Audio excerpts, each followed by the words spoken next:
Students, welcome. പ്രിയപ്പെട്ട കുട്ടികളെ, നമ്മൾ കഴിഞ്ഞ ക്ലാസ്സിൽ നോക്കിയത് ടാക്സോണമിക്കൽ കാറ്റഗറീസ് ആയിരുന്നു.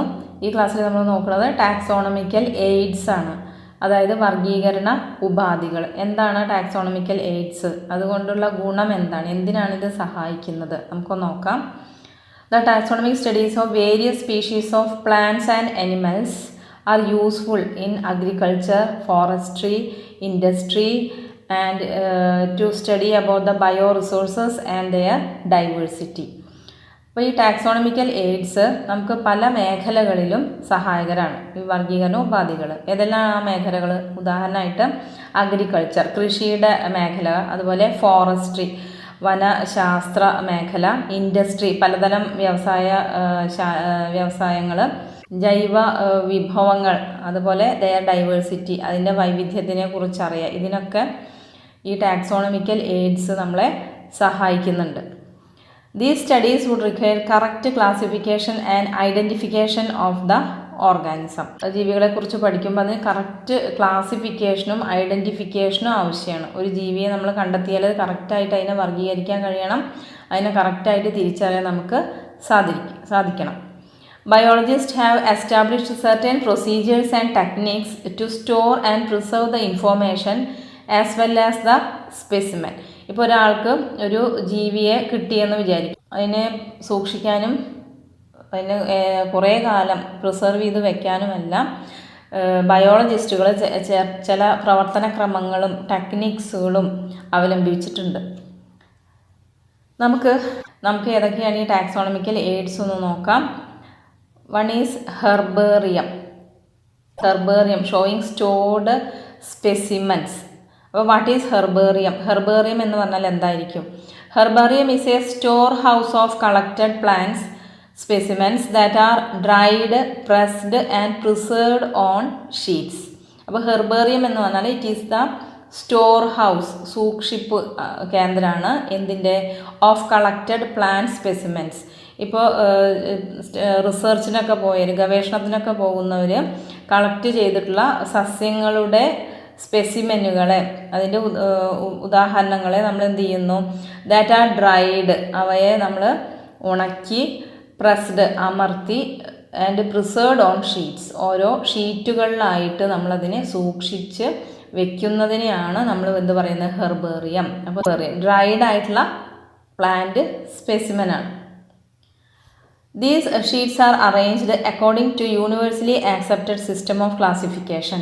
ഈ ഷീറ്റ്സ് അറേഞ്ച് ചെയ്യുന്നത്, അത് ക്രമീകരിക്കുന്നത് ലോകം മുഴുവൻ അംഗീകരിച്ചിട്ടുള്ള ചില നിയമങ്ങൾക്ക് അനുസരിച്ചാണ്. പിന്നെ ഇങ്ങനെ സൂക്ഷിക്കുന്ന സ്പെസിമെനിൽ എന്തൊക്കെ ആവശ്യമായിട്ടുണ്ട്, സ്പെസിമെനിൽ എന്തൊക്കെ ഉണ്ടായിരിക്കണം? These specimens carry their description on herbarium sheets. ഇത്തരം സ്പെസിമെനുകളിൽ they carry their description on herbarium sheets. കിട്ടിയ സസ്യത്തെക്കുറിച്ചുള്ള വിവരണം, ഡിസ്ക്രിപ്ഷൻ ഉണ്ടായിരിക്കും. A label providing information about date and place of collection. പിന്നെ അതുപോലെ ഏത് തീയതിയിലാണ്, ഏത് സ്ഥലത്ത് നിന്നാണ് ഈ സസ്യത്തെ ശേഖരിച്ചത്, അതിനെക്കുറിച്ചുള്ള ഒരു ലേബൽ അതിൽ ഉണ്ടായിരിക്കും. English local and botanical names, ആ സസ്യത്തിൻ്റെ ഇംഗ്ലീഷിലുള്ള പേര്, ലോക്കലായിട്ടുള്ള പേര്, അതേപോലെ ബൊട്ടാണിക്കൽ ആയിട്ടുള്ള പേര്, ഇത്രയും ഹെർബേറിയം ഷീറ്റിൽ ഉണ്ടാവും. Family, collectors name, etcetera. അതേപോലെ ഈ സസ്യം ഉൾപ്പെടുന്ന കുടുംബം ഏതാണ്, ഫാമിലി ഏതാണ്, കളക്റ്റേഴ്സ് നെയിം, ഇത് ശേഖരിച്ച ആളുടെ പേര്, ഇത്രയും കാര്യങ്ങൾ ഈ സ്പെസിമെനിൽ ഉണ്ടായിരിക്കണം.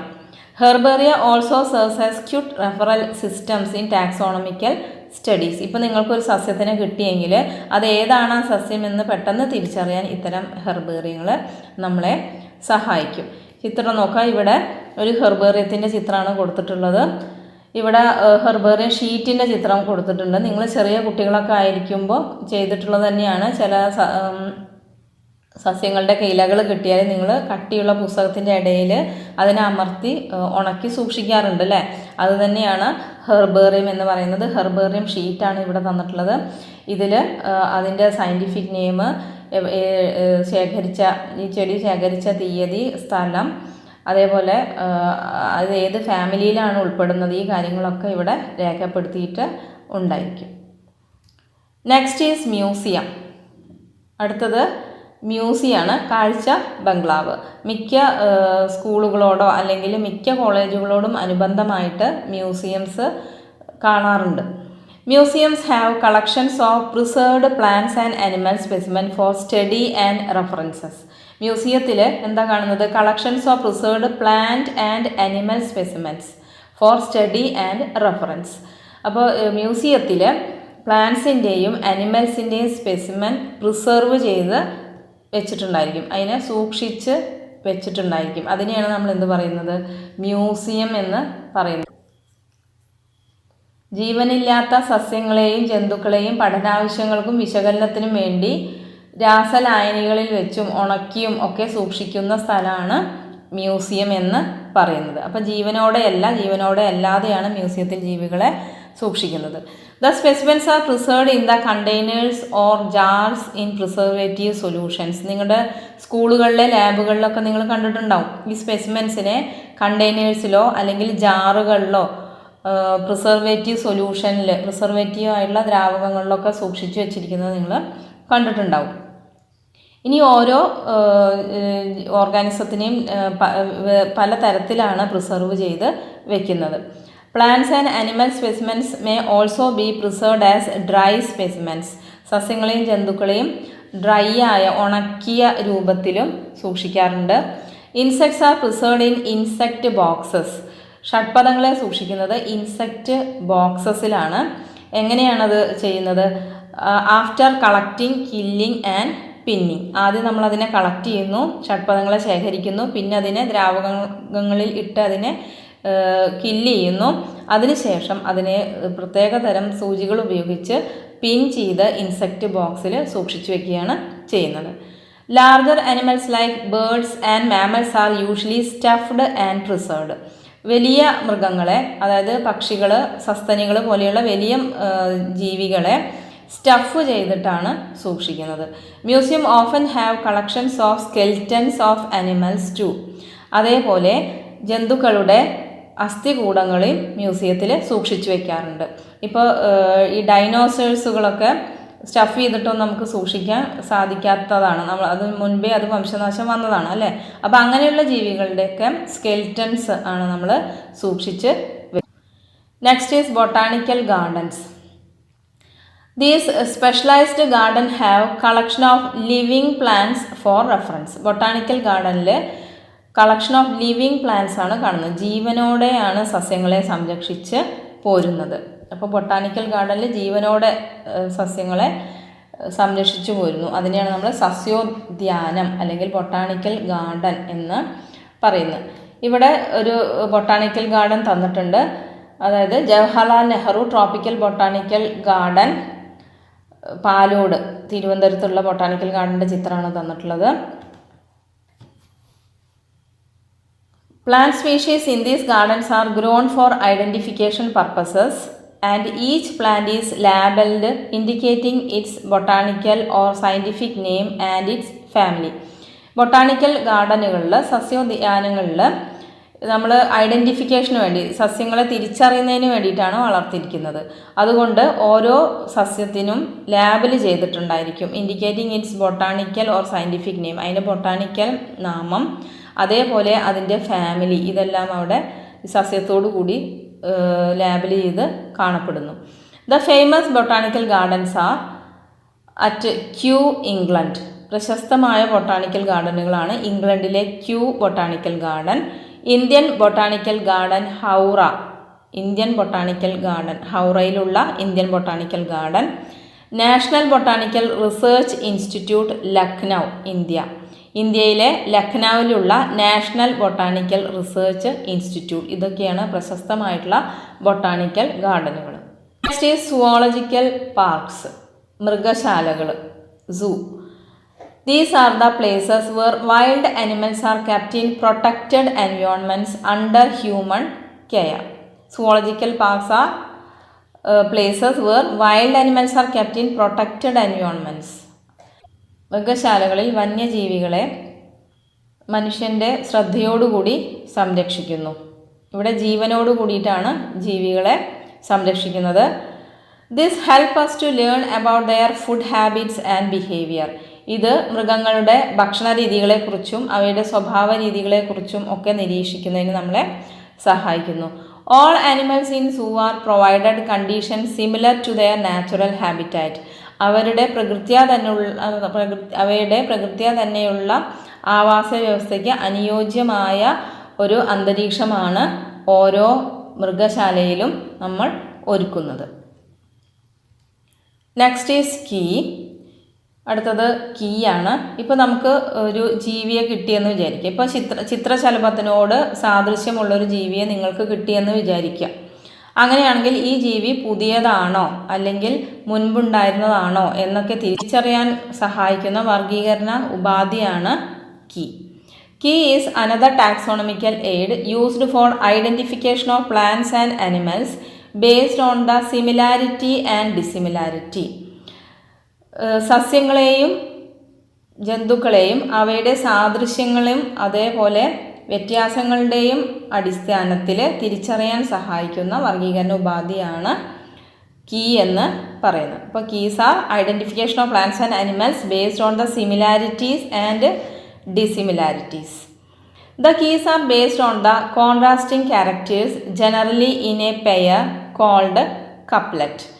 ഒരു കീക്ക് രണ്ട് കോൺട്രാസ്റ്റിംഗ് ക്യാരക്ടേഴ്സ് ഉണ്ടായിരിക്കും. ഒരു ഉദാഹരണമായിട്ട് ഒരു കീ ആണ്. അതിൽ രണ്ട് പ്രസ്താവനകൾ ഉണ്ടായിരിക്കും. ഒന്നിൽ പറയും, ഇപ്പോൾ ഷഡ്പദങ്ങളെയാണ് കിട്ടിയെന്ന് വിചാരിക്കുകയാണെങ്കിൽ ഒന്നിൽ പറയും ചിറകുള്ളവ, ഒന്നിൽ പറയും ചിറകില്ലാത്തവ. ഇങ്ങനെയായിരിക്കും രണ്ട് കോൺട്രാസ്റ്റിംഗ് ക്യാരക്ടേഴ്സ് അതിൽ കാണിച്ചിരിക്കുന്നുണ്ടാവും കീയിൽ. അതിന് നമ്മൾ ഈ കോൺട്രാസ്റ്റിംഗ് ക്യാരക്ടേഴ്സിനെ നമ്മൾ പറയുന്ന പേരാണ് couplet. It represent the choice made between two opposite option. അതിൽ നമുക്ക് ഇഷ്ടമുള്ളത് തിരഞ്ഞെടുക്കാം. ഇപ്പോൾ നമുക്ക് ചിറകുള്ള ഒരു ജീവിയാണ് കിട്ടിയതെങ്കിൽ ചിറകുള്ളത് എന്നുള്ള കീയുടെ ഓപ്ഷൻ നമുക്ക് തിരഞ്ഞെടുക്കാം. This result in acceptance of only one and rejection of the other. അപ്പോൾ നമുക്ക് മറ്റേ പ്രസ്താവനയെ നമുക്ക് തള്ളിക്കളയാൻ സാധിക്കും. Each statement in the key is called a lead. കീയിലെ ഓരോ പ്രസ്താവനയെയും നമ്മൾ ലീഡ് എന്നാണ് പറയുക. Each statement in the key is called a lead. Separate taxonomic keys are required for each taxonomic category. ഓരോ ടാക്സോണമിക് കാറ്റഗറികൾക്കും സെപ്പറേറ്റ് കീസ് ആവശ്യമാണ്. ഇപ്പോൾ സ്പീഷീസിനുള്ള കീ ആയിരിക്കില്ല ജീനസിന് വേണ്ടി വരിക. ജീനസിനുള്ള കീ ആയിരിക്കില്ല ഓർഡറിലുള്ള ജീവികളെ നിർവചിക്കാൻ വേണ്ടിയിട്ട് ആവശ്യമായിട്ട് വരിക. Such as family, genus, species for identification purposes. Keys are generally analytical in nature. Next is flora. എന്താണ് flora? Flora contains the actual account of habitat and distribution of plants of a given area. അപ്പോൾ flora are the habitat. It is the description of habitat and distribution of plants of a given area. ഒരു നിശ്ചിത സ്ഥലത്തുള്ള പ്ലാന്റ്സിൻ്റെ സസ്യങ്ങളുടെ ആവാസ വ്യവസ്ഥ, അതിൻ്റെ വൈവിധ്യം, ഇതിനെക്കുറിച്ചുള്ള വിവരണമാണ് ഫ്ലോറ എന്ന് പറയുന്നത്. Habitat and distribution of plants of a given area. These provide the index to the plant species found in A particular area. അപ്പോൾ നമുക്ക് ഫ്ലോറ പരിശോധിച്ചാൽ ഒരു നിശ്ചിത സ്ഥലത്ത് ഏതൊക്കെ തരം സസ്യങ്ങൾ കാണപ്പെടുന്നു എന്ന് കണ്ടെത്താൻ സഹായിക്കും. Next taxonomical aid is manuals. Manuals R useful in providing information four identification of names of species found in an area. ഇവിടെ മാനുവൽസ് സഹായിക്കുന്നത് identification of names of species ആണ്. ഒരു ഏരിയയിൽ കാണപ്പെടുന്ന സ്പീഷീസുകളുടെ പേര് കണ്ടെത്താൻ സഹായിക്കുന്ന ഉപാധിയാണ് manuals. Monographs. Monographs contains information on any one taxon. Monographs നമ്മളെ സഹായിക്കുന്നത് ഏതെങ്കിലും ഒരു ടാക്സോണിലുള്ള ജീവികളെക്കുറിച്ചുള്ള വിവരങ്ങളാണ് നമുക്ക് മോണോഗ്രാഫിൽ നിന്ന് കിട്ടുന്നത്. ഉദാഹരണമായിട്ട് ഇപ്പോൾ സ്പീഷീസിലെ ജീവികളെക്കുറിച്ചുള്ള ഒരു മോണോഗ്രാഫ്, ജീനസിലുള്ള ജീവികളെക്കുറിച്ചുള്ളത് വേറെ മോണോഗ്രാഫ്, അങ്ങനെയാണ് മോണോഗ്രാഫുകൾ കാണപ്പെടുന്നത്. അതേപോലെ വേറൊരു ടാക്സോണമിക്കൽ എയ്ഡാണ് കാറ്റലോഗ്സ്.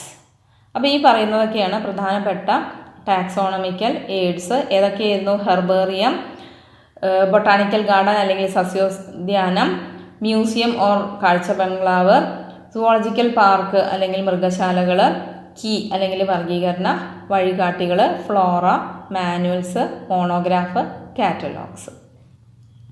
അപ്പോൾ നമ്മുടെ ചാപ്റ്റർ ഇവിടെ കഴിയുകയാണ്. ഈ ടോപ്പിക്കുമായി ബന്ധപ്പെട്ട് പ്രീവിയസ് ഇയറിൽ ചോദിച്ചിട്ടുള്ള കുറച്ച് ക്വസ്റ്റ്യൻസ് നമുക്കൊന്ന് ഡിസ്കസ് ചെയ്യാം. ജൂലൈ 2019 ചോദിച്ച ക്വസ്റ്റ്യനാണ്. ഇത് ഫില്ല് ചെയ്യാനാണ്. Is the taxonomical aid based on contrasting characters generally in a pair called couplet. അപ്പോൾ കപ്ലെറ്റ് ആയിട്ട് കോൺട്രാസ്റ്റിംഗ് ക്യാരക്ടേഴ്സ് ആയിട്ട് കാണപ്പെടുന്ന ടാക്സോണമിക്കൽ എയ്ഡിൻ്റെ പേരെന്താണ് എന്നാണ് ചോദിച്ചിരിക്കുന്നത്. ഏതായിരിക്കും? അതെ, കീ. നെക്സ്റ്റ് ഈസ് സെപ്റ്റംബർ 2016 ചോദിച്ചാണ്. Observe the first pair of words and write a suitable word for the second pair. ആദ്യത്തെ ഒരു ജോഡി വാക്യങ്ങൾ ശ്രദ്ധിക്കുക, അതിനനുസരിച്ച് രണ്ടാമത്തെ വാക്യങ്ങൾ പൂരിപ്പിക്കണം. Botanical garden, living plants. Living പ്ലാന്റ്സിനെ സൂക്ഷിക്കാനുള്ളതാണ് ബൊട്ടാണിക്കൽ ഗാർഡൻ. അങ്ങനെയെങ്കിൽ ലിവിങ് ആനിമൽസിനെ സൂക്ഷിക്കുന്ന ഇടങ്ങളെ നമ്മൾ എന്ത് പറയുന്നു? എന്തായിരിക്കും answer? Yes, zoological parks. Next question asked March 2016. During adventure trip, a +1 student got a skull and skeletal part of a rare animal from the Chinnar forest. Select suitable location for keeping it from the list of taxonomical aids given below.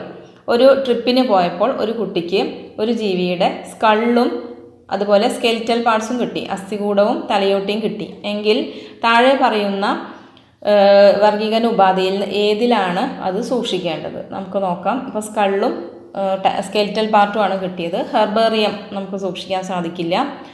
Zoological park അതിന് അനുയോജ്യമല്ല. Botanical ഗാർഡനും അതിന് അനുയോജ്യമല്ല. അപ്പോൾ ഏതായിരിക്കും അതിന് അനുയോജ്യമായി വരുന്നത്? Yes, museum. മ്യൂസിയത്തിലാണ് നമുക്കത് സൂക്ഷിക്കാൻ സാധിക്കുക. Next question from September 2012. Categorise the following terms in to 2. Give suitable title for each category. ഇവിടെ ബ്രാക്കറ്റിൽ കുറേ വേർഡ്സ് തന്നിട്ടുണ്ട്. അനുയോജ്യമായ തലക്കെട്ടോടുകൂടി അതിനെ നമ്മൾ വിഭജിച്ച് എഴുതണം. അപ്പോൾ ഏതൊക്കെയാണ് ആ വാക്കുകൾ നമുക്ക് നോക്കാം. Species, museum, class, genus, zoological park, herbarium. നിങ്ങൾക്ക് ആൻസർ കിട്ടി കാണുമല്ലോ. ഏതൊക്കെയാണ്? ഒന്ന് ടാക്സോണമിക്കൽ കാറ്റഗറീസ് ആണ്, വേറൊന്ന് ടാക്സോണമിക്കൽ എയ്ഡ്സ് ആണ് അല്ലേ. അപ്പോൾ അതിന് 2 ഹെഡിങ്സ് ആയിട്ട് കൊടുക്കുക. പിന്നെ അതിൽ വരുന്ന ആ ഹെഡിങ്സിനനുസരിച്ച് നമ്മളതിനെ ക്രമീകരിക്കുക. അപ്പോൾ ടാക്സോണമിക്കൽ എയ്ഡ്സിൽ ഏതെല്ലാം വരും? Zoological park, herbarium, museum. ബാക്കിയെല്ലാം ടാക്സോണമിക്കൽ കാറ്റഗറീസിൽ ഉൾപ്പെടും. Next question from March 2012. Taxonomical aids are very useful for classification and identification of the organisms. Name any 2 taxonomical aid. Taxonomical 2 taxonomical എയ്ഡ്സിനെ കുറിച്ച് എഴുതാനാണ് പറയുന്നത്. അപ്പോൾ ഏതെങ്കിലും 2 ടാക്സോണമിക്കൽ എയ്ഡ്സിനെ കുറിച്ച് എഴുതുക. ഓക്കെ.